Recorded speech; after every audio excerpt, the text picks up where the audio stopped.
being awarded an honorary doctorate of science. The ceremony was held May 14th at the Pepsi Arena in Albany. Thank you, and good morning. Distinguished faculty, guests, ladies and gentlemen, parents, and especially students, it is indeed an honor to address you here today at this, the oldest technical institution in the United States, whose worthy purpose is to use science and knowledge to improve the human condition. I am just thrilled to be here. And at last, I can say, trust me, I'm a doctor.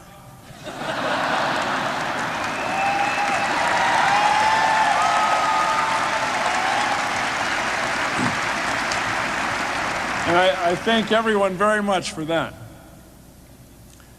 Like so many times in history, there are dangers before us. These are new and extraordinary dangers. We have global climate change, a stunning loss of diversity in our environment, and a great many people living on what is turning out to be a pretty small planet. There are opportunities as well, extraordinary ones. So, why not change the world? For the first time in over 1 million years, any of you can find out about almost anything without any restriction from authorities and at almost no cost. Fuel for your car is now almost as expensive in uncorrected dollars as when I was in school. That is to say, we're paying nearly 1/5 of what gasoline costs in regular countries like Japan or Egypt and Norway. Energy is cheap. The economy is good. Coincidence? Perhaps not. Our water and air are, strange as it may seem, by certain measures, somewhat cleaner now than they were when I was graduated from college. And just for example, a few of you may find cures for a great many forms of cancer. It is an extraordinary time to be alive. If you have a moment, I'd like to discuss it with you. I say discuss, but face it, I mean, if you all started talking, this speech would really take a long time. So, I imagine the first thing you're thinking about today is, wow, I'm done. I made it. Check me out. They can't get me now. And you're right, they can't. But in a way, they don't have to, because they already have. No matter what you majored in here, you picked up some mathematics and some science. The math and science is in you. And like, say, for example, the blues, when the science is in you, it has guts to get out. Science is a tool, an instrument that lets us hurried humans have an intimate knowledge of the earth, the sky, the sea, the stars, and even of living creatures such as ourselves. In many ways, we are clumsy kids. We're new to the environment in planetary terms. We make mistakes, we stumble. Yet, as bumbling as humans seem to be at times, we, for better or for worse, are the dominant species around here. Almost everything around you, including these living plants, was designed by humans, people such as yourselves. This mastery carries with it risks. Humans have always been good at making a mess. A lot of archaeology involves rummaging through old trash heaps, maybe after a party at Crockett. And now we can make stunning, awful messes on a global scale. But our place here also carries wonder, reverence, and hope. So let's change the world. Please consider the following. As you may know, many, maybe most commencement speakers try to give you some advice about how to be successful once you leave the relaxing, friendly, non-competitive confines of Rensselaer. If that irony is lost on you, well, we're just getting started. So this advice is for your journey down what my dad used to call life's pathway. Being graduated from here just about guarantees you the opportunity to get paid very well to do what in many ways are just wonderfully complicated homework problems. And that's good. See, these problems need to be solved, and out there in the world you get more than 50 minutes to do them. No, I've been there, yeah. And since you can run tests and try things over and over every day, you get all kinds of partial credit. I know, it sounds like fun. And it is. Just for example, there's a pipe, a piece of beautiful stainless steel tubing, high pressure hydraulic tubing. It's in the actuator of the 747 elevator and horizontal stabilizer control lines. And I like to think of this tube as my tube. Okay, I convinced other engineers, people like my boss, that it would make the system a little smoother. It does. And that makes me feel good. I think about it often. Your futures are probably replete with details that will make a few products and a few systems better. You are among the best in the world at, say, homework problems. Even in your periods of self-doubt and disenchantment with your own mistakes, you'll discover out in the world that you're pretty smart and pretty capable. But now, please consider going past the day-to-day living of your life, getting a good job done, and the ever-important paying taxes. I want you to not only be successful in the world, but to go on and leave the world better than you found it. This may sound like a burden, a heavy responsibility, or if we were in deep space right now, a massive responsibility. But I'm not kidding. It's a little weight mass gag there. So, here are a few pieces of advice, just regular advice that are free. Well, they're not quite free. You have to sit there. And RPI bought me dinner last night. But let's say this advice is cheap and a good value. Anyway, when you get a job, and I hope many of you do, when you get a job, never write a memo, a memorandum that's more than 1 page. Okay? Attach all the graphs, all the charts, and supporting documents you want. Staple them right on there. But never write a memo that rambles. No one's going to read it. You build your argument to this big crescendo, and no one remembers your point because it was on sheet 2 of 2. Or worse yet, it was on sheet 4 of 5. Ouch. Ooh. Now, paper memos are going to become somewhat rarer as your careers advance. The new constraint might be never write anything that doesn't fit on a 13-inch screen, under the toolbar, and inside the scroll markers. And I hope in your lifetime it becomes, say, a 33-centimeter screen. Because, you know, metric. But never more than a page. Did I say that? I started to ramble there. I'm sorry. Okay. Anyway, the centimeter screen brings me, well, and you, to the metric system. It's essential to our economic growth as the world gets more connected. As science students, you probably use mostly the metric system in your classwork and research.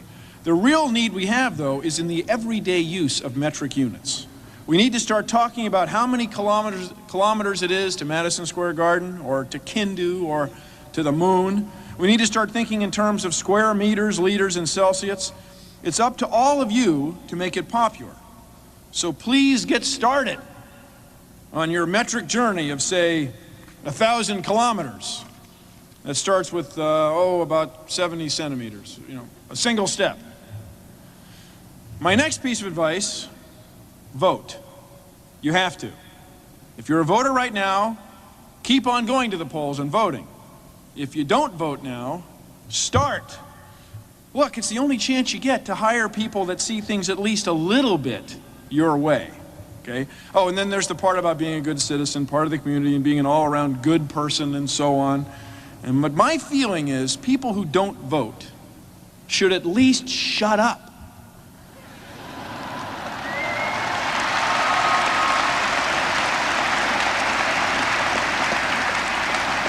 But I'm sure you'll find that they don't. Shouting them down is hardly necessary if you speak your mind at the polls. So vote. Did I say that? Vote. Yeah. As scientists and engineers and people of the world, I want to talk to you about design. This is more advice. If you get nothing else out of this little chat, and I have to figure many of you won't, please mull this one thing over. When you are making a product or a building, in fact, when you're making anything, the place to spend time is at the beginning, when you're designing a horizontal stabilizer control system, a high-performance desktop mapping software system, or crafting a compelling little children's television show. You have to spend time up front at the start.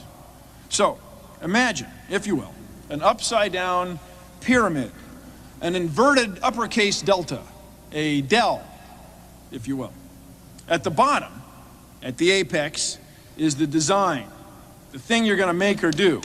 Above the apex would be a layer of people involved in manufacturing, let's say manufacturing an efficient car, or a water treatment system, or writing a television show. Then above them, then there are the machinists, or photographers, the welders, or editors. They actually make the product. Above that are the marketing people, and then of course there's sales, sales, sales. Anyway, in your mind's eye, in your head, please note that as you ascend the del, the amount of money you spend gets bigger. Huge, gigantically big. It's usually much cheaper to talk about doing something than to actually do it. Now, this is true of your round-the-world trip or a blind date. Talk is way cheaper than action. So, am I going too fast? Okay. So let's say you have the greatest auto body spot welders in the world, the best metal painters anywhere, or the best gaffers, or the best digital animators, the best of anything that you can find. And what you start with is, let's say, a Ford Pinto, or a Chevy Vega. Now you guys, I'm all for this 70s revival thing. I mean, that's great, you guys. But you think engineering school is hard now. All right. When I was in school, the only music we had was by Barry Manilow. So, it wasn't really the good old days. But I mean, suppose you started with a Pinto or a Vega. Then the very best you can possibly get is a Pinto or a Vega. That's it. That's it. The sales staff can knock themselves out. The marketers can have the buyers completely understood, dialed in. But if the design is not so good, well, then the product isn't either. As scientists and engineers, architects, economists, you will continually, I hope, find yourselves at the bottom, the ground floor of the pyramid, the apex of the del, which puts you in the driver's seat of design. So get in at the get-go. When you're working with people in a corporation, bear in mind that everyone there knows something you don't. This is true everywhere in life. If you want to make a metal part, don't hesitate to ask the machinist. He or she may not know about the velocity of money, or eigenvalues, or second-order differential equations. Can you imagine? But they know metal. Let yourself learn from others. Now, as you know, I made the transition, what people nowadays call a career change, from engineering on a drawing board with papers and pencils. Yes, those were the days. Drawing board, pencils, yeah. You ever see the rocket that goes? So we had paper and pencil and slide rules. Yeah.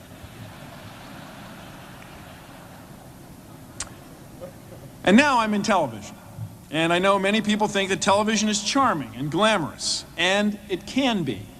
I have met some remarkable people. I have visited some amazing places. But while I've got y'all here, let me just give you a little TV advice. Okay, first of all, there are no really big breaks.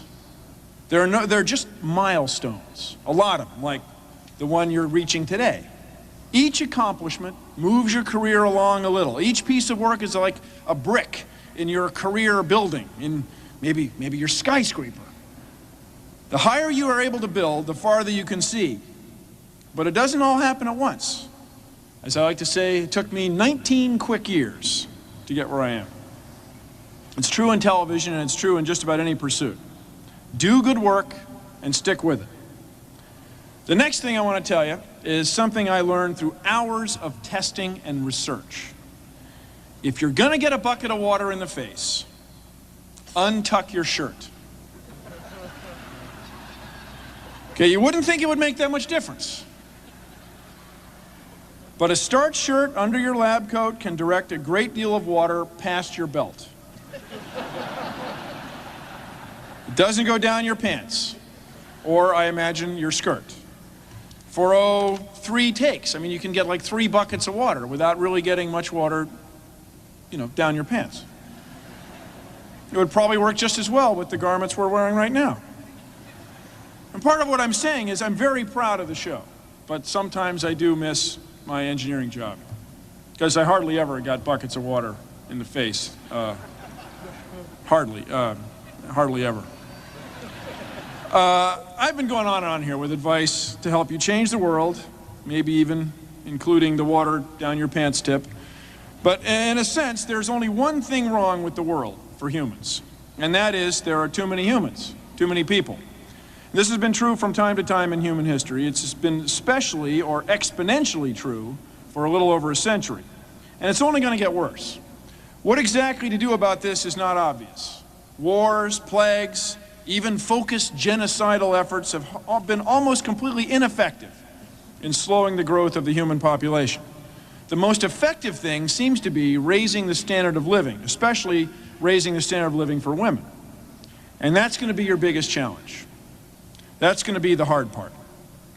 Managing growth, the growth in the number of people. That's what has brought on global climate change, human immunodeficiency virus epidemics, and especially the worldwide loss of species, the loss of biodiversity. Now, this doesn't mean you should just veer off and not raise a family, as raising kids is the most important thing anyone in a society does. It means we have to manage ourselves as earthlings, sharing this planet with other species, including and especially ocean-going species. By the way, you'll hear people talking about saving the Earth. Well, one way or the other, the Earth is going to be fine. I mean, it'll be here no matter what we do, no matter what happens. We have to work on saving our high quality of life on the Earth. It's a related but fundamentally different idea. Now, with all these problems, why dabble in understanding the universe? Why study science? Why study social science? Why bother trying to understand people and the things they make and do? Why build a bridge, a wall, a farm irrigation system, or a clinic? Well, it can be fun, for one thing. It's also the key to our future and our survival. It's how our species came to be such a tough competitor on this planet. We figure things out. We're passionate about it. And that, my friends, is the key. We pursue our passions, but keep thinking clearly. It's what makes discoveries happen. If you're like me, and I know I am, from time to time you find yourself wondering what Eratosthenes or Isaac Newton or Anne Nafis or William Harvey or Charles Darwin or James Maxwell or Elijah McCoy or Marie Curie, what did those people do all day? Well, most of you here know almost as much or more astronomy, calculus, chemistry, biology, and physics as they did. But these scientists must have had an intimacy with, an astonishment, an appreciation of the elegance of the world around us that is not all of us have. We all need it. We all need to nurture our passion. Passion makes people grow pumpkins. Careful thought lets us grow prize pumpkins. Passion drives us to ponder the motion of points of lights in the night sky. Careful thought lets us send probes to Pluto. Passion and planning drive us to crazy things, like building airplanes run by the sun, or creating our own TV shows. Passion is what makes inventors invent. Passion drives us to pursue cytokinesis, gluons, and quasars. In fact, passion may be what the Cowardly Lion was calling courage. What keeps the ape an apricot? Passion. I'm paraphrasing. I look at a 40-ton airplane flying in the invisible fluid of air, and I think to myself, that is remarkable. That's jaw-dropping. Someone pursued those engineering problems and solved them. I watch the large moons of Jupiter, and if I'm careful, I can observe their position change every few nights. I am astounded. I hear a perfectly crafted joke, and I laugh out loud. Well, it was timing, I think. I did that one in. So hold on to your passion, and at the same time, keep your head. You can accomplish great things and learn a great deal. When I was in school, I played Frisbee against RPI. I did. In the early days of Ultimate Frisbee, I played. We had 15-second counts in those days. Can you imagine? What did you do with all that time? Yeah. Well, we didn't have the internet, you know, so. I'll tell you, RPI, you guys are some tough competitors, and I really respect that to this day. Now, you may know, I pounded on the hockey rink glass, trying to influence RPI players. You guys play hard, and you've received great educations. And I realized that as much as we wanted to beat our opponents when I was in engineering school at that other red and white place, I realized we were also just like you guys. We were just like people from RPI. We're humans on this humble, sometimes pitiful, proud little species. That's what we are, and we're on this remote, medium-sized, soaking wet planet in the middle of galactic nowhere, a speck in an almost inconceivably vast and astonishingly empty space. And yet, we can figure things out. We can understand things. We can come to know a little of the universe's secrets. It's amazing. It's exciting. It's worthy of respect. It's up to you to take us to the next step. That means more technological advances, faster computing machines, even more efficient bicycles, more food grown per hectare. But along with that, I hope a deeper, better understanding of how we all fit in. You and I may be living at a time when people everywhere, or at least most places, accept that we humans are all one species. We are all pretty much the same, not only in the way we look, respond, and communicate, but we all perceive the world fundamentally in the same way. We're the same. I'm sure it will become clearer and clearer in the next few decades that humans, all humans, are just like sea jellies and palm trees, zebra mussels and echidnas. We live to make more of ourselves, to pass our genes on. Now this kooky ceremony here today with the dark gowns, and solar radiation out there, and the long speeches which are hard on our coccyxes, and the funny hats, which, I mean, come on, they're just plain funny. I mean, it's just, it's our society's way of getting all of you off on the right foot, started in the right way, and strangely enough, it works. It's a system we've developed to get you good jobs so that you can contribute to society and raise good families, and your kids will carry your genes forward. It's wild. So here's your chance. You've earned a fantastic education. Most of your life lies ahead. There's an old expression, an idiom, designed to temper one's passion with reason, and something else my dad used to say. Keep your shirt on. It's good advice. But I can tell you there are times when it's best to keep it on and times when it's best to let the shirt tail go, untucked. From here on out, you're on your own. Keep your passion and don't lose your head. Go forward, do good work, and help make this a better world. Thank you all very much. Thank you.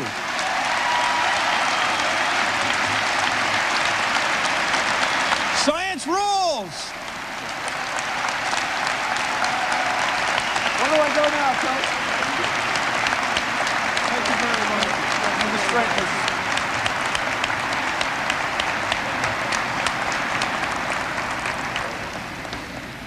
Thank you very much. Thank you very much, Dr. Nye, the science guy.